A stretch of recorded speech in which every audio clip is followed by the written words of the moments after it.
Hello नमस्कार मेरे प्रिय विद्यार्थियों।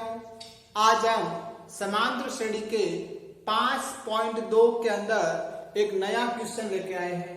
ये जो क्वेश्चन है एग्जाम की दृष्टि से वेरी वेरी इंपॉर्टेंट है और ऐसे क्वेश्चन हमेशा बोर्ड एग्जाम में पूछते रहते हैं। तो इस क्वेश्चन को अच्छे से समझना, बहुत सिंपल है।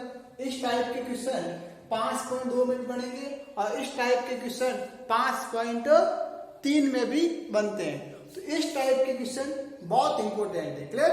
इस टाइप के हम कम से कम 2-3 क्वेश्चन करेंगे और 2-3 क्वेश्चन आपको करने पड़ेंगे घर पे, ठीक है ना? गुड। तो देखिए बहुत अच्छा क्वेश्चन है। 5.2 का छठा क्वेश्चन करेंगे, ठीक है? 3 अंकों वाली कितनी संख्या है 7 से विभाज्य है? कितनी संख्या है? देख इसको पकड़ो यार, कितनी संख्या है? इसका मतलब क्या निकालना है? n निकालना है। क्या निकालना है? n निकालना है। क्लियर? ये बात आपको समझ में आनी चाहिए। कितनी संख्या है इसका मतलब आपको n निकालना है। और 3 अंकों वाली कितनी संख्या 7 से विभाज्य है, इसका मतलब ऐसी कितनी संख्या है 3 अंकों वाली जिसके अंदर 7 का पूरा पूरा भाग जाता है, वो आपको संख्या बतानी है। तो समझते हैं एक बार, बहुत सिंपल है। देखिए आप 3 अंकों वाली संख्या कहां से स्टार्ट होती है? 100 से। बताए 3 अंकों वाली संख्या कहां से स्टार्ट होती है? 100 से। अभी 99 में 2 अंक हो गए और सॉरी 99 में 2 अंक हो गए। इसके जस्ट बाद क्या आएगा? 100। तो 100 में 3 अंक हो गए। चलो 100 में 3 अंक। 100 के बाद क्या आएगा? 101। इसके बाद क्या आएगा? 102। इसी प्रकार लास्ट तक जाओ 1000। इसका मतलब आपके पास 3 अंकों की संख्या है, कहां से लगाकर कहां तक है? 100 से लगाकर 1000 तक। क्लियर? मतलब 100 से लगाकर 1000 तक आपके पास कुल मिलाकर 3 अंकों की संख्या है। अब इसमें आपको बताना यह है कि 3 इसमें से ऐसी कौन सी संख्या है 100 से लगाकर 1000 के बीच में ऐसी कितनी संख्या है जिसमें 7 का पूरा पूरा भाग जाता है? किसका? 7 का पूरा पूरा भाग जाता है। समझे? देखें 100 में 7 का भाग दो, नहीं जाएगा 100%। ठीक है? 101 में 7 का भाग दो, 7 एकम 7, 3 1 नहीं जा रहा। 102 में 7 का भाग दो, 7 एकम 7, 3 2 नहीं जा रहा है।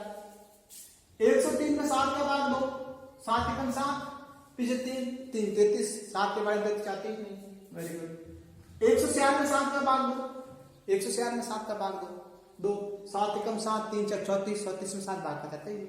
इसका मतलब अभी 105 में 7 का भाग दो, 7 एकम 7, 10 में से 7 ये 3 उतारे पास 35 और 4 बन जाए 35। इसका मतलब 105 के अंदर 7 का पूरा पूरा भाग जाता है। ये कार्य रफ में करना है, ध्यान रखिए। क्या करना है? रफ में करना है। 105 के अंदर 7 का पूरा पूरा भाग जा रहा है। किसमें? 105 के अंदर 7 का पूरा पूरा भाग जा रहा है। कितनी बार? 15 बार। क्लियर? इसी प्रकार 100 से नहीं जाएगा, इसी प्रकार 107 नहीं जाएगा। इसका मतलब डायरेक्ट क्या करोगे? 7 से विभाज्य है, 105 में 7 का भाग जा रहा है तो डायरेक्ट 105 में 7 जोड़ दो, 112। इसका मतलब 105 के बाद डायरेक्ट 112 में 7 का पूरा पूरा भाग जाएगा। ट्राई कर लेना भाई। 106 7 8 9 10 11 किसी के अंदर भी 7 का भाग नहीं जाएगा। 105 के बाद डायरेक्ट किस में 7 का पूरा पूरा भाग जाएगा? 112 के अंदर। देखते हैं 7 एकम 7, क्लियर? किसी में 4 और 2 7 संग 42 16 बार। इसका मतलब 3 अंकों की संख्या में से पहली संख्या क्या हो जाएगी? 105। दूसरी संख्या क्या हो जाएगी? 112। ऐसे अगर आपके पास कोई भी क्वेश्चन आ जाए, इस प्रकार के कोई भी क्वेश्चन आ जाए, चाहे वो 5.2 का हो चाहे वो 5.3 का हो, तो आगे की कम से कम 2 संख्याएं निकालनी है। तो आपने आगे की कम से कम 2 संख्याएं 105 और 112 निकाल दी। अगर आप एक और निकालना चाहते हैं तो ट्राई करो। 113 में 7 का भाग दो, 114 में 7 का भाग दो, 115 में 7 का भाग दो। इस प्रकार या फिर पहली संख्या निकली 7 से विभाज्य 7 जोड़ दो 112 और 7 जोड़ दो 119। ये आगे की 3 संख्या हो गई। ये आपको समझ में आना चाहिए। 119 के अंदर 7 का पूरा पूरा भाग जाता है। कितनी बार 17 बार जाएगा। 7 एकम 7 से 8 9 7 7 एकम 50 कितनी बार 17 बार। इसका मतलब 105 के अंदर 7 का पूरा पूरा भाग जा रहा है, 112 के अंदर 7 का पूरा पूरा भाग जा रहा है और 119 के अंदर 7 का पूरा पूरा भाग जा रहा है। क्लियर। इसका मतलब आगे की 3 संख्या ले लिया। अब आप पीछे हो, अब आप पीछे की सिर्फ केवल और केवल एक संख्या लेनी है, पीछे की एक संख्या लेनी है जिसके अंदर 7 का पूरा पूरा भाग जाता है। तो बताएं 1000 के अंदर 7 का पूरा पूरा भाग जाता है क्या? बताएं क्या 1000 के अंदर 7 का पूरा पूरा भाग जाता है? नहीं जाएगा, 100% नहीं जाएगा। क्लियर। इसी प्रकार 999 में देखो नहीं जाएगा, ट्राई करो नहीं जाएगा। 7 एकम 7 2 9 728 1 9 नहीं जा रहा है, पूरा पूरा भाग जाना सही। 998 में देखो, 997 में देखो नहीं जाएगा, 995 में देखो नहीं जाएगा। ठीक है। अब डायरेक्ट 997 देख लो, 997 7 एकम 7 -2 उतारा 9 728 -1 उतारा से 7 दूनी 14 कितनी बार 142 का 7 दूनी 14। इसका मतलब 994 के अंदर 7 का पूरा पूरा भाग जा रहा है। क्लियर। 994 के अंदर 7 का पूरा पूरा भाग जा रहा है। इसका मतलब जो आपकी लास्ट वाली संख्या है, वो लास्ट वाली संख्या क्या हो जाएगी 994। बस ये आपको पता लगा आना चाहिए। ये आपकी एपी है, ये आपकी समांतर श्रेणी है। कैसे? 3 अंकों वाली संख्याएं जो 7 से विभाज्य है। बात इसमें कोई प्रॉब्लम? Very good. तो देखिए इसको आप इस प्रकार लिख देंगे। हल समझना चाहिए, बहुत सिंपल है। 7 से विभाज्य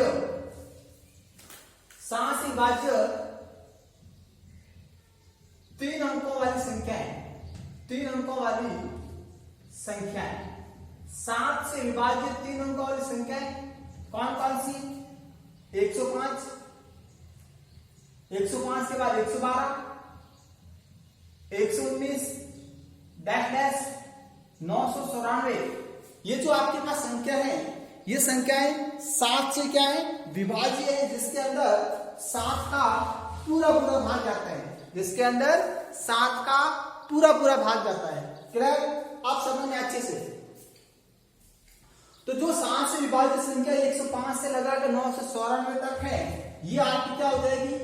एपी हो जाएगी, आपकी समांतर श्रेणी हो जाएगी। क्या हो जाएगी? आपकी एपी हो जाएगी, आपकी समांतर श्रेणी हो जाएगी। तो बताइए आपकी एपी क्या है? 105, 112, 119 डैश डैश डैश 994। ये आपकी क्या है? एपी है। ये आपकी समांतर श्रेणी है, जिसे आप एपी कहते हैं। क्लियर। ये आपकी समांतर श्रेणी है। तो सबसे पहले क्या करेंगे? क्या कितनी संख्या है? इसका मतलब 3 अंकों वाली कितनी संख्या 7 से विभाज्य है? कितनी संख्या है? इसका मतलब क्या निकालना? आपको n निकालना है। क्या निकालना है? n निकालना है। तो समझ लो यहां पर प्रथम पद a1 का मान क्या है? 105। द्वितीय पद a2 का मान क्या है? 112। a1 आपका 105 है, a2 आपका 112 है। तो सबसे पहले क्या निकालेंगे आप? प्रथम पद निकालेंगे। अब प्रथम पद किससे लिखते हैं? a से। तो a बराबर क्या हो जाएगा आपका? 105। a बराबर क्या हो जाएगा? 105। ये जो a है ये a1 के बराबर होकर किसके बराबर हो जाएगा? आपका 105 के बराबर। तो यहां पर जो आपका प्रथम पद a है, यहां पर जो आपका प्रथम पद a है, वो प्रथम पद a क्या हो जाएगा? 105। क्लियर। यहां पर प्रथम पद आपका 105 हो जाएगा। बताइए प्रॉब्लम? Very good. इसी प्रकार हम निकालेंगे सार्वंतर d। तो सार्वंतर d का फॉर्मूला क्या है? a2 minus a1। a2 का मान क्या दिया हो? 112, a1 का मान 105 112 में से 105, पीछे कितना बचा आपका 7। जो आपका डी है वो डी क्या हो जाएगा आपका 7 हो जाएगा, क्लियर 7 हो जाएगा। तो प्रथम पद निकला आपके पास, सारवंत डी है आपके पास। आपको क्या निकालना है, कितनी संख्या है, मीन्स आपको n निकालना है। क्या निकालना है आपको, n निकालना है। n के डी के साथ और a के साथ साथ एक आपको क्या दिया हुआ है, अंतिम पद दिया हुआ है। क्या दिया हुआ देखो, 105, 112, 120, 10, 994। इसका मतलब आपको एक अंतिम पद दिया हुआ है जिसे आप n पद कहते हैं, an या n, क्लियर। an का मान कितना दिया हुआ है, 994, an का मान 994। अब आपको क्या ज्ञात करना है, n ज्ञात करना है। आपके पास a है, आपके पास a है, आपके पास d है, आपके पास an है। अब आपको n निकालना है, तो बताओ कौन सा सूत्र लगाएंगे मेरे प्रिय विद्यार्थियों, बताए कौन सा सूत्र लगाएंगे, आप लगाओगे nवें पद का सूत्र। तो बताओ nवें पद का सूत्र क्या हो जाएगा, an बराबर a plus n minus 1 into D. ये हो गया आपका n पद का फॉर्मूला, an बराबर a plus n minus 1 into D, clear. आप समझे an का मान क्या दिया हुआ है, an बराबर 994, ये हो गया 994, an की जगह a की जगह क्या दिया हुआ मेरे प्रिय विद्यार्थियों, a की जगह 105, ये हो गया a की जगह 105 प्लस n आपको ज्ञात करना है, n की जगह n, और d का मान क्या दिया हुआ है बताइए 7। d का मान क्या दिया हुआ है 7, वेरी गुड। तो d की जगह 7।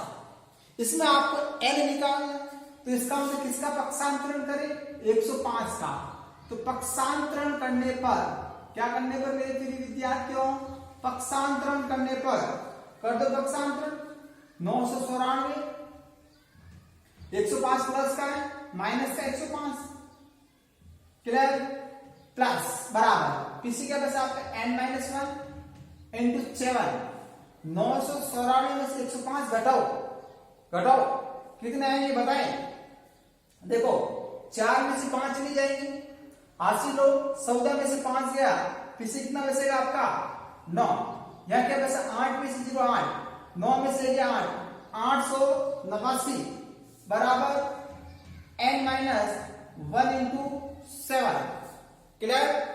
आप देखो n का मान ज्ञात करना है, इसका मतलब जो आपका n माइनस 1 है, n माइनस 1 की जो मल्टीप्लाई में 7 है, उस मल्टीप्लाई 7 का आपको पक्षांतरण करना है। तो बताओ मल्टीप्लाई का पक्षांतरण क्या हो जाएगा, डिवाइड हो जाएगा, भाग हो जाएगा। तो जो 7 है वो 889 के पास आ जाएगा, भाग में चला जाएगा। पीछे क्या बचेगा मेरे प्रिय विद्यार्थियों, n माइनस 1, पीछे आपका जो भी बचेगा वो बचेगा n माइनस 1। 889 में 7 का भाग 7 एकम 7, 7 एकम 7, क्लियर। पीछे क्या बचा आपका 1 8, 7 दूनी 14, क्लियर, 7 दूनी 14। फिर 18 में 14 गया 7, 9 गुण 50, तो 7 7 गुण 50, 127 बार भाग जाएगा, 127 बराबर n माइनस 1 हो गया। आपको तो क्या निकालना है, n निकालना है, कितनी संख्या है n निकालना है। इसका मतलब n के साथ क्या है माइनस 1, तो किसका पक्षांतरण करेंगे मेरे प्रिय विद्यार्थियों, माइनस 1 का पक्षांतरण करेंगे, और माइनस 1 का पक्षांतरण क्या हो जाएगा +1, वेरी गुड, क्या हो जाएगा +1। 127 माइनस 1 का +1 बराबर n, 127 होगी 128 बराबर n। इसका मतलब यहां पर जो आपके पदों की संख्या है, जो आपका n है वो n क्या हो जाएगा 128, जो आपका n है वो n क्या हो जाएगा 128। इसका मतलब आप कह सकते हो 3 अंकों वाली कुल मिलाकर 128 संख्या है जो 7 से विभाज्य है। लिखेंगे अतः अतः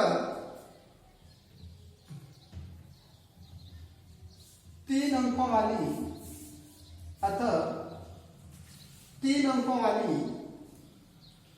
128 संख्याएं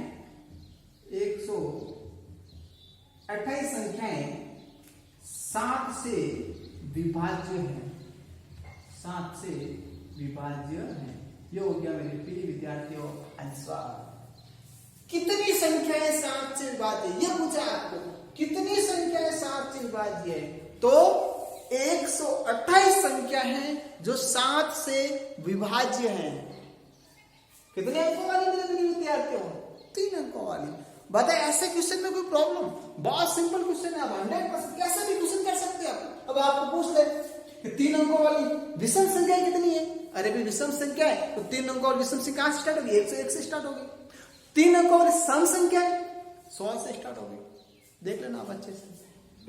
उसको कोई एक बार अच्छे से और क्वेश्चन करते हैं इसके।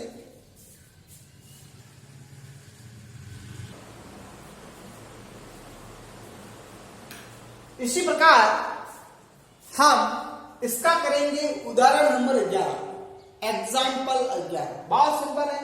क्या एग्जाम्पल 11 देखिए एक बार। 10 और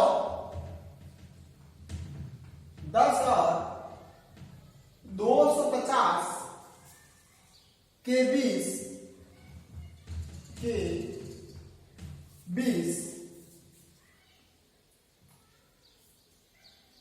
बीच में स्यार के कितने गुणे थे? स्यार के कितने गुणे थे? समझना अच्छे से।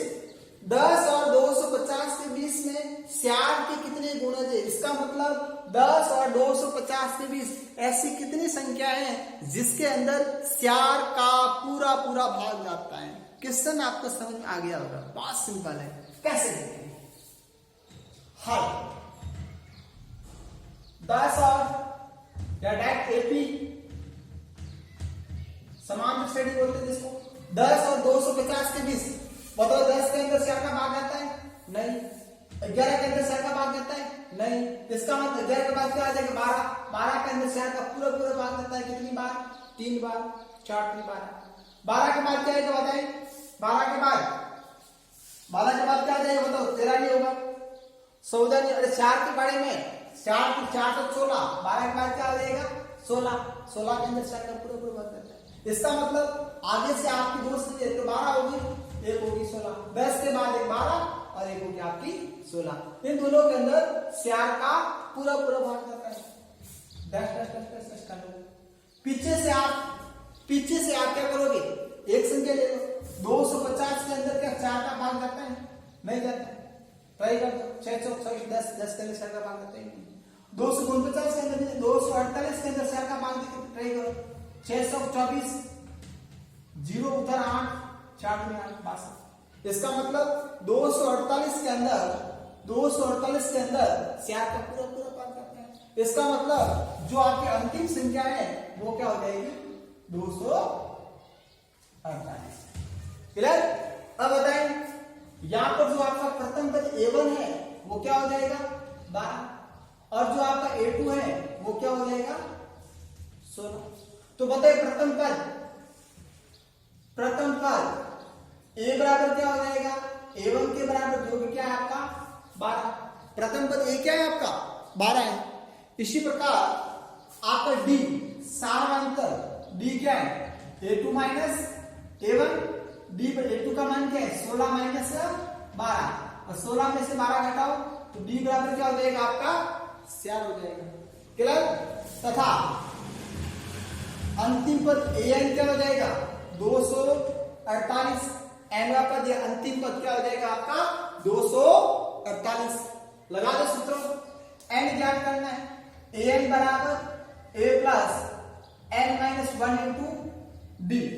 an की जगह पुट करें 248, a की जगह 12 plus n minus 1 into D की जगह क्या पुट कर देंगे मेरे प्रिय विद्यार्थियों?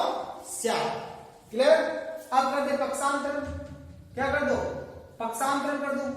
12 का पक्षांतरण करो।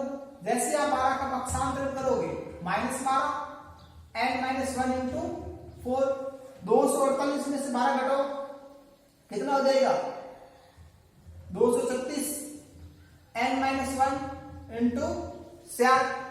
अब गुणा में क्या स्यार है वो कहां चला जाएगा 236 के भाग में, 236 के भाग में चला जाएगा।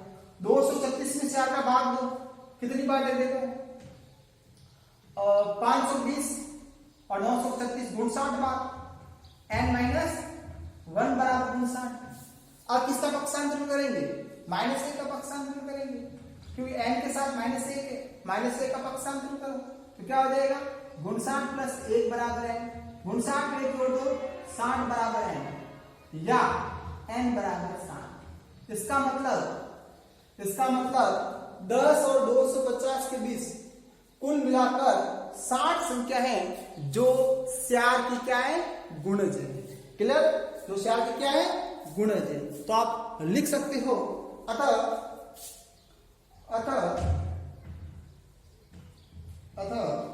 10 और 250 के 20 के 50 के 20 में स्यार के गुणज संख्याएं 60 है। क्लियर, ये हो गया आपका आंसर। सिंपल है, फास्ट सिंपल। अरे आपको अगर क्वेश्चन नंबर 6 समझ में आ गया तो उदाहरण एलिमेंट कुछ भी नहीं है, बात सिंपल है। ठीक है, इसी प्रकार आपको इसका उदाहरण 9 करना है। कर लो उदाहरण 9। उदाहरण 9 इस टाइप का ही है, बहुत सिंपल है। क्या दिया हुआ है कि 2 अंकों वाली कितनी संख्या 7 से भाज्य है। 2 अंकों देखो, नंबर एग्जाम्पल नंबर का हिंट बता रहा हूं, करवा नहीं रहा हूं। एग्जाम्पल नंबर का थोड़ा सा हिंट बता रहा हूं। एग्जाम्पल नंबर का हिंट क्या है 2 अंकों वाली संख्या, इसका मतलब 2 अंकों वाली संख्या 10 से स्टार्ट होती है, 11 10 कहां तक 99 तक। अब 2 अंकों वाली संख्या 7 से विभाज्य है, इसका मतलब 10 के अंदर नहीं, 11 के अंदर, किसके अंदर 14 के अंदर जाएगा 7 का पूरा पूरा भाग। क्लियर, 14 के बाद किसके अंदर जाएगा 21 के अंदर। तो 14,21 पीछे से एक संख्या आ जाएगी, ठीक है, जिसके अंदर 7 का पूरा पूरा भाग जाएगा। ठीक है, तो वो हो जाएगी आपकी 80। फिर आप इस प्रकार कर लोगे, गुड हो जाएगा 100%। लिखो इसको अच्छे से एक बार।